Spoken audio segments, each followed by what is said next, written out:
As in young women into politics. It's reaching you from 95.1 Nigeria Info Talk station of the nation. This airs every Tuesday from 9:30 to 10 a.m. and brought to you by the Center for Democracy and Development, CDD, with support from the Ford Foundation. And we have this discourse to look at topical issues and serve as an advocacy mechanism for inclusion of women in politics and implementation of a 35% affirmative action quota system as practiced in other climes. You can join the discussion via telephone 09 4600 951 or tweet at us CDD West Africa using the hashtag #ChangeWomenWant. Our guest this morning is Indi Kato, a member of the People's Democratic Party, board member of the Young Women in Politics Forum, and coordinator of public communication for the Middle Belt Forum. Good morning, Indi. Good morning. And welcome to the Women's Political Platform. Thank you for having me.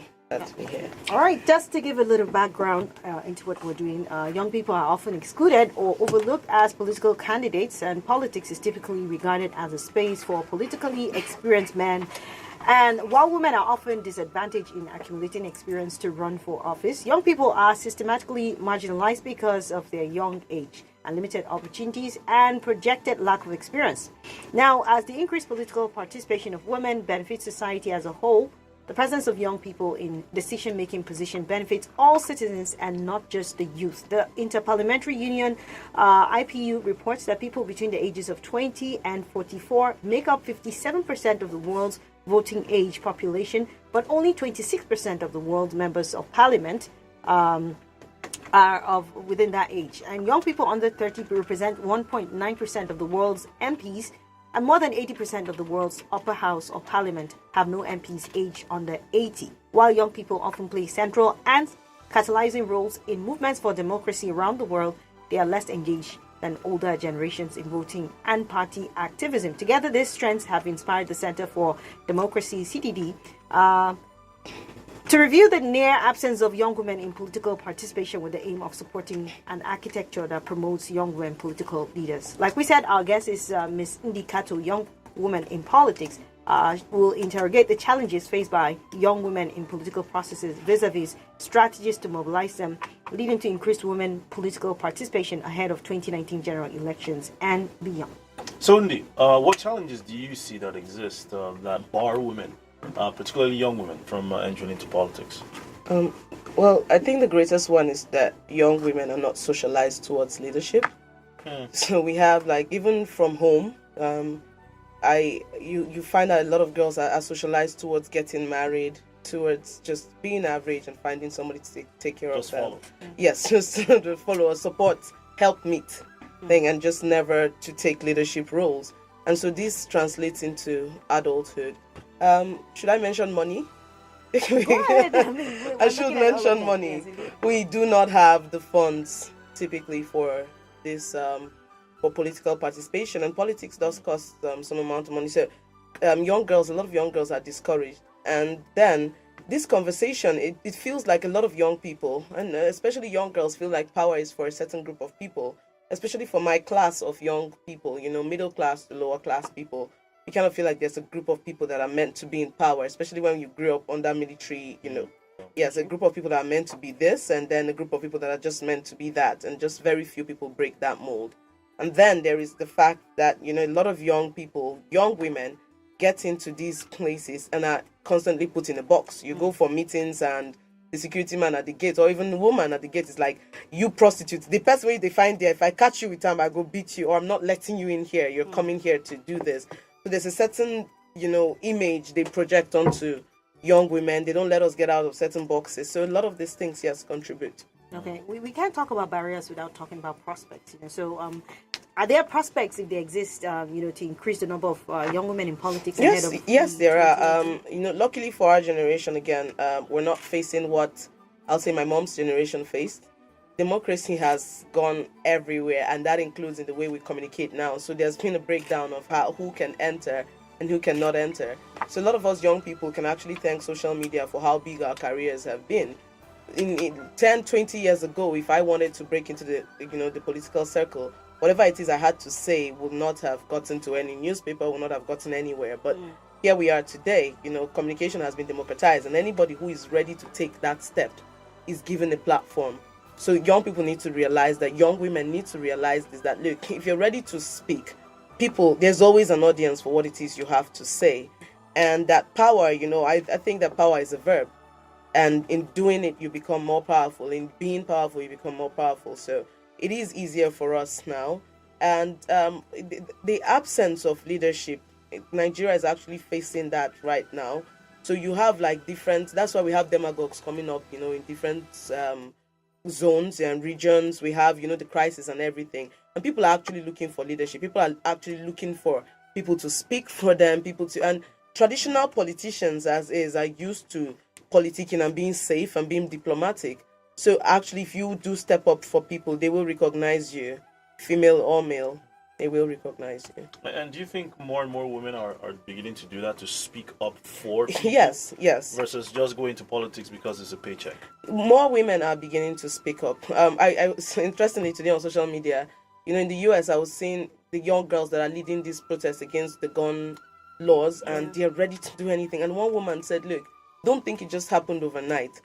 We have watched movie after movie of young teenage girls leading movements, from what is that one where the girl volunteered as a tribute, and we have one dystopian movie after the other, and girls are leading these charges. And what happens is, the more we see these things, the more we know we can do it. Our psyche is being tuned towards, before we were princesses and damsels in distress, falling and somebody's catching us, looking for our knight.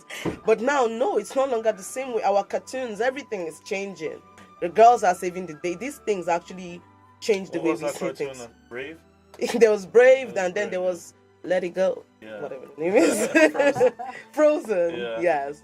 What young women think young women and even younger girls can look to now, whether it's in politics, leadership in any sphere? What are some of the women that challenge you? And some of the women, people I can look up to. First person, Josephine Aneni. She's a militant feminist. She's a warrior as is. Josephine Aneni, first, second, third person. And then Obi Ezekwesili. I don't always have to agree with her and everything she believes in, but she's still a trailblazer in that manner. I would say for people who refuse to be limited by what positions they are in, Toyin Saraki, because she's the wife of, typically would see wife of just doing really cheesy things, and I tend to look down on them like, do you even understand what the issues are? But Toyin Saraki is that woman. She understands what the issues are. And I think I should use this opportunity to tell her to run for office. She's How about your peers? Are there women your age? Yes, Uju Kanu Ogoko. She's a young woman in PDP. She ran for youth leader, and the opposition, she got the vile words, she got everything. It was just really terrible, and Uju did not back down. Myself, actually, I do look up to myself. I do look up to myself. I do think that a lot of young I follow ladies... you on Twitter, and Oh, you do? Wow. Yeah, Wow. Okay. follow me back. I will after this. I think a lot of young women look up to me and things I do. There are, let me see. Rinsola Abiola, she's of the APC, trailblazer too. We don't always have to agree, but you cannot, take away from. Aisha Yesufu, a warrior any day. The first day I heard her speak, face to face, it was at the Sheraton. I literally had my Those pimples, right? Okay, so let me go. Choma Chuka. Choma Chuka. She's not partisan politics, but she's in the political scene. There was one that was a year younger than me in uni, just a year below me, Fatu. Oguche? Yeah, Fatu Oguche, brilliant. Nana. I did these are all. Them, right? Yeah, there's so many of them. Like, we're really many out here. Yeah. We're really many out there. Yeah. All right, you're a member of the Young Women in Politics. Yeah. Do you guys have any strategies in mobilizing young Well, women in the first place, setting up Young Women in Politics Forum is a strategy in itself. we cannot look down on the work that the boss of Nigerian Women's Trust Fund has done. And the way she's well, she's way older than I am, but she doesn't look it. But she's one of us. She's one of them. She's just one of everyone. And you just feel at home with this person. You know that you can, And then the thing she also tries to do is Funke Barua. The thing Funke Barua tries to do is in every adult event, what is typically considered older women, Funke makes sure that young women in politics are represented here, are represented there. She just keeps pushing. You should come and speak here. You should. And this representation is very important. It gives us the chance to air ourselves. It gives us a sense of belonging. Pulling us out from the Women in Politics Forum really helped too. I mean, we are still, affiliated with them, but this is our own space. We can function in this space, and that means a lot. And then there's the fact that, every now and then young women are given assignments, and that is, like I told you, power is a verb. So you're given assignments, you're given the chance to go and actually do this politicking thing. And the more you do, the more visibility you get. And yeah. There's a notion that women are not doing enough, that they're not using the verb enough. We've had, this is the 18th episode on this show. Yeah. We've talked about women issues in politics beyond the women's political platform, in the streets, in neighborhoods, in markets. It's being talked about, and many people feel that women themselves aren't doing anything. They just want to be handed a platform. How do you react to that? Well, no one is ever doing enough in this life. I think we should keep aspiring to be better. Yeah. But I won't face what we are not. What people think we're not doing. I'll tell you what we're doing. Every day you wake up as a woman in politics in Nigeria, you're swimming against the tide. There are women from a certain generation who were not allowed to think beyond a certain way. And they did manage to still break that and join politics. You cannot blame them that, some of them still feel, okay, whatever space you can give us, give us. I mean, that is their own negotiation tactics. But as we grow, as time changes, as we evolve, more generations you come. Josephine and Neni and her crew did from one point to the next, so that I would come and do from one point to the next, and then those after me will come and do from one point to the next. I mean, there are also male politicians who sit and wait to be given. That is what politics is. There are different people that fit in politics. But again, this is what it is. We are trying our best given the circumstances. This is a country where a lot of people still feel that women do not belong outside of the kitchen. I was at a political gathering recently, and I would point out that day I'd just come out of, that was the day I shared the stage with the Ghanaian president in Abuja. I spoke right before him. It was really a big deal. And I attended a meeting with people who do not, men who do not get these opportunities. And I remember they were talking about, representing the party and everything. And then they turned to me. I was like, oh, you'll be good for when we need to speak about women issues. And nothing else. Yeah, nothing else. And I'm like, wow, I do know the economy. I know that First State also, Yeah. I know what the party needs. Talk about policy. No policies, So this is the box, and you're constantly fighting every day to come out of that box. You're fighting to come out of that box. You're fighting to function out of that box. You're still fighting to get position. You're fighting to not be seen as too much of a fighter. Like, it's a lot of battles. And sometimes these women concede. Sometimes, they are diplomatic to get what they want. So I would not call it always waiting. Can we improve in our methods? Yes, we can. I mean, that's what being alive is all about, improving. But we're doing what we can. Yeah. Also, going in line with this questioning about women giving support to women. I mean, when you look at the large chunk of Nigerian voters, women constitute a majority of that, or they do come out, you see them everywhere. But in giving support, I keep on hearing, even though it seems a bit cliche, but the support that women are supposed to get from each other isn't there. So that's what we are starting to do is to open up conversations on policy with respect to women. Also open up, avenues where more women can be seen.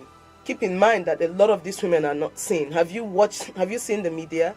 How many female politicians do you hear about actually talking, actually being engaged outside of it's time to talk about women issues? Every other day you can hear about El-Rufai. Every other day you can hear about so many people. But until there's a scandal, you will not hear about a female politician. And that is a problem in itself. So one of the things we're trying to do, again, with a lot of the organizations, from Nigerian Women's Trust Fund to, I have Politician, what we do for women in politics. And what we're trying to do with that is look, give women more visibility. So that women out there, if they not see you, they don't know. It's the truth. Sure. Now, who man see now, they go vote for. So women need more platforms, and we are creating those platforms. Another thing is we are trying to make women understand that look, voting is all about women issues too. So the last Anambra elections, we after the elections, we told the women, like, do you realize that during the debates, no women issue was brought up? Maternal mortality 0. These are women in Anambra State that have to trek kilometers for what's the name, antenatal and other things. They do not get care. They hardly have hospitals. Their children need this and all that, and no women issues. I do think that women issues are actually the most, like, if you're talking of primary, it should be up there in the chain, and no women issues were dealt with. So the more you let women understand that these are the issues, and any candidate that does not understand these issues, and who are the candidates that will understand these issues more? Women candidates. So we need to, what we're doing is trying to bring in more of that, letting women understand what the issues are beyond, what we have on ground right now, Maggie, and money. All right, so you're a member of the PDP, right? And yes, I am. Is the party open to inclusion of young women? Then I would further go down to say, if yes, what mechanisms are in place to ensure that this happens? But if no, what will you be telling your party and other parties in the same categories to do? The thing about power, I'll tell you again, is nobody's going to give it to you until you fight for it. Right? Yeah, you have to enter there and take it, and that's how I see politics. So nobody actually did the okay, Indikato, we like you so much, come into PDP, we're going to... No, what you have to do is to get in there. And with power, once a person is powerful, a person does not recognize restrictions. A person who is powerful does not recognize doors. A person who's powerful does not recognize fear or anything. You go where you have to go and do what it is you have to do to get what you want. So PDP does not have a sign on it that says, young women, you cannot come in. Young women can't come in. And I think one of the things I would also point out to young women is functionality. Look, these parties are going to disrespect anybody who is not visible, who is not functional, and who is not useful. So when you enter in there, you carve a niche for yourself. And nobody will say, oh, you have carved a niche and you are a woman, but we have refused, It doesn't work that way. Every day you show up, and you also realize that your fight is the fight of 100 other people, 1 million other people. And so you show up every day, you show up one day at a time. Indeed. All right. We would love to get the audience on board, so you can call in now with questions or comments. 09 4600 951 0809 597 4869. You can also reach us via WhatsApp 080999 30137. Mobilizing young women into politics is the focus today on the Women's Political Platform, and our guest is Indikato from the Young Women in Politics Forum. Well, we have a caller. Let's see who's here. Good morning. Hello. Hello, good morning. Welcome to the Women's Political Platform. Yeah, my name is Paul Kato. Oh, okay. I see. Are you Miss Indy's brother? No, I'm not Indy's brother. You know me very well, Swat. I do. Don't mind me. Just me. Like, go on.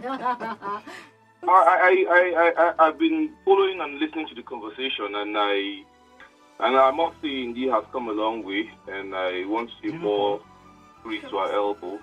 But I think there's a need for people like her to start thinking of how they can get rural young girls involved in politics. Yeah. Because that is where the bulk of the votes come out from.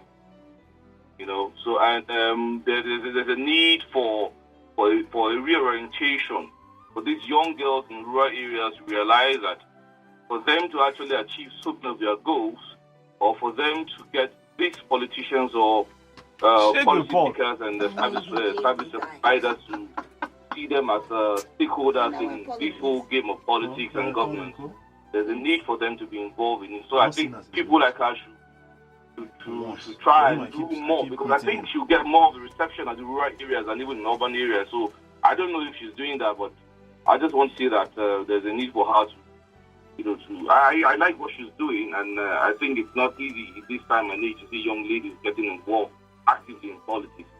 So I just hope and pray that she will not just be for the urban girls or the urban ladies. There's a need for her also come back home and try and, wake up those young girls at home. All right. Thank you very much. We'll get your reactions to that indeed in just a second. We'll take a few more phone calls and then get your final submissions. Hello. Good morning, Young. Good morning. What? Good morning. God bless you, my sister. Our guest, good morning. Good morning. I just say let me greet all of you. I don't have anything to say. I'm just passing by. Yeah, just passing by, right? You understand now? Yes. I know you understand. Yes. We'll compare notes tomorrow. He's talking about the Chelsea-Barcelona. Chelsea's going to lose. That's the argument between both of them. Good morning. Hello, good morning. My name is Ibrahim. I'm calling from Fuga. Welcome, Brian. Yeah, thank you. In any civilized and prosperous society, the women are highly inclusive in the scheme of things. In fact, they are the building blocks of any good and prosperous society. However, in our climate here, the women tend to gravitate towards more of their emotions than to play issue-based politics. With all due respect, I had a mother, I had a wife, and I had a daughter. I'm not disrespecting women, but they should eschew this politics of when they want to participate in politics, they are more interested in who gives them Ankara and the other stomach infrastructure. They should focus more. Even your advocacy and your strategy should be more inclined to let them focus more on issue-based politics, on who is coming to give us this stuff. That's who we are voting for, who we align with. I think it's a major problem in our climate, in all the regions of the country. It's a very big problem. Let them focus on issue-based politics. I think that is the way forward for our emancipation and prosperity. Good morning. All right. Thank you. Good morning. We'll take one last phone call that Indy can respond. Hello. Hello, good morning. Good morning. How do you do? Very well, thank you. This is Concerned Citizen. All right, go ahead. Yes. This is a very good topic. I am happy for the young females to enter into politics. But let me advise them very well. And that is why it's going to be good and it's going to be okay for any young, whether male or female, who is in politics to focus on God. Focus on God instead of focusing on ourselves. And you'll be able to excel according to the will of God. Have a nice day. All right. Thank you very much. Indy, you want to react to any of those contributions, questions, and your final The thoughts? politics of rap and all that is not limited to women. Everybody plays that. Everybody plays that kind of politics. So let's not look at the disadvantaged group and say, oh, this is why they are disadvantaged. With respect to Paul Cato, he made a very sensible submission about the young women. You see, but one of the first things we have to do with respect to these young women is, again, have to start socializing them away from what it is. If where I come from, Southern Kaduna, you can, I mean, we have issues with, teen pregnancies and girls just really, like, they can't wait. They have their boyfriends in secondary school, they're getting married, they're, settling. And then we're having issues where when they lose these people, like with respect to the crisis and everything, the women don't even know where to start. Yeah. So I think empowering them, because they don't even believe that this is what is got out for them. They do not have the funds to even attend them. Somebody was telling me that, please, she can't even go and register to vote because she doesn't know how she's going to get there. So empowering these young girls is one of the things, because if we go and drop this word and just leave, it's not going to, but with respect to that, although I do go to my village and do these things. With the IDPs, I go to churches in my village and I preach to them, especially Zumunta Mata, and let them know, yes, Zumunta Mata is very important. They are like, they are the chief mobilizers in this thing. They are the chief mobilizers when it comes to elections. So I target Women Week, and they're very excited. They love to hear from you. I like to tell people that, look, these people are not, people that live in rural areas are not animals. We do not access them. We don't go to them. Then during the election, we come with our big English. And they don't want to hear big English. They heard big English in 1999. And between 1999 and 2003, nothing. So they changed, they started getting what they could get. We're not going there. We're not functioning with them. And then at the end of the day, we want to go and drop big English. So it's a lot of work to do. And this is why politics requires money, or the support of organizations like Ford Foundation and CDD West Africa to fund those kind of activities. So yeah, but he has a valid point, and that is something that a lot of, I should say it now, I do it, but I think that I should put it out there for a lot of other young women that politics no day Abuja. It's in the rural areas, and if those girls are not coming with you, then we are walking alone. Well, we've been looking at mobilizing young women into politics, and our guest has been Indi Kato. She's a member of the PDP and board member of Young Women in Politics Forum and coordinator of public communications for the Middle Belt Forum. Thank you so much. It was a delight having you. Thank you for having me. We hope to have you some other time. Thank you, Indy. And thank you for also listening and being a part of the conversation. This also officially brings SWAT and I to the end of the morning crossfire. Thank you so much for staying with us. Our 19-hour recess commences now. We'll be back 5 a.m. tomorrow. Goodbye and Godspeed. And remember, don't be an idiot.